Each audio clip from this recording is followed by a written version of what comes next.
you guys kind of adopted the 0-0 very early in this cycle. How have you found your guys able to maintain that mindset through great success that you've had this year in comparison to kind of the run up to these past couple seasons? Pretty good. I think that's always been a strength of the team, but the beauty of it is it only applies to today.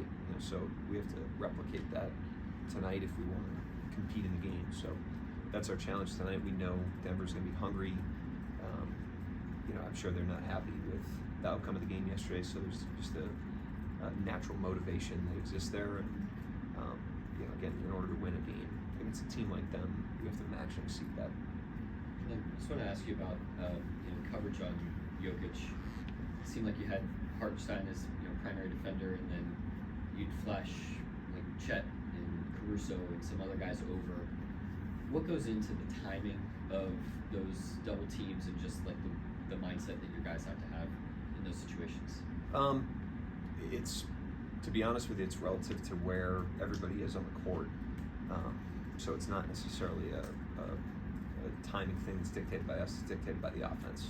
Where everybody is at the time that he catches, where he catches, and when he attacks. We're not like a paint-by-numbers defense. We're a team that we tell our guys the types of outcomes that we want to get, and then allow them to critically think and allow them to use their instincts, because their instincts are very good. And it's no different with a player like him, even though usually we're dealing with perimeter players that are point attack guys. Mark, this is the first time that Chet will play on the second night of a back-to-back. What's gone into his return to performance, and is there any sort of minute limit that you're doing in this situation? No minute limit. If he required that, we wouldn't have him out there. We had a plan going into it. As we said, we're always checking in with him physically as we go along. He didn't play Friday, and so that goes into the decision. We played at noon yesterday, so it's longer than 24 hours on the back-to-back. And he's getting better and stronger, week to week. So we're following the plan. We're checking in with him along the way. We'll continue to do that, through the rest of the season.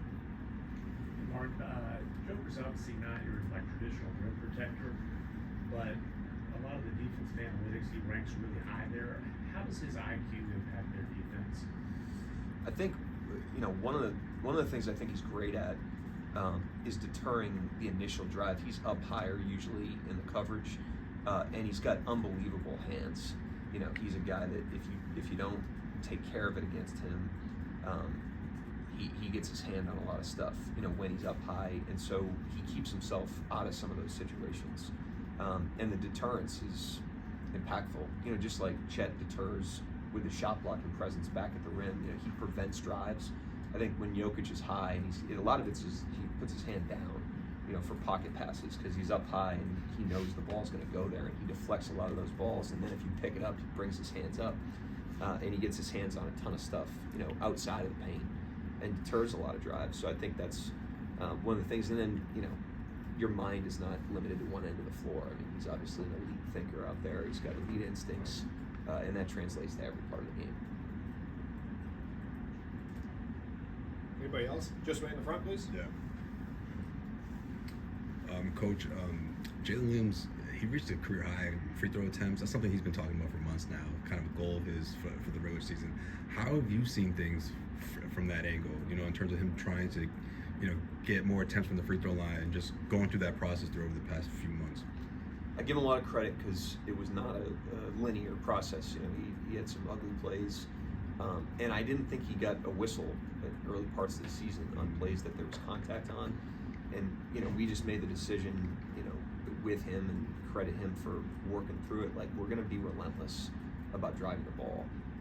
And we've got the worst free throw differential in the NBA, and even now. But early it was wider. And we told our guys, look, you keep driving in there with force and put them in positions where they have to call it, and if there's some ugly plays along the way, we'll deal with it. But we're going to be relentless about going. And he's, the guy that's really upticked that, he's done a great job. But it wasn't easy at the beginning, and that's while he's trying to make his first All-Star game, and as he's having success in other parts of his game. So as I've said many times, I give him a lot of credit for being willing to maybe take one step backward in an area of his game when he's got other things working for him, to take 2 steps forwards. And I think, yesterday was an example of 2 steps forwards. Thanks, man. Anybody else? Joel in the back. Go ahead, Joel.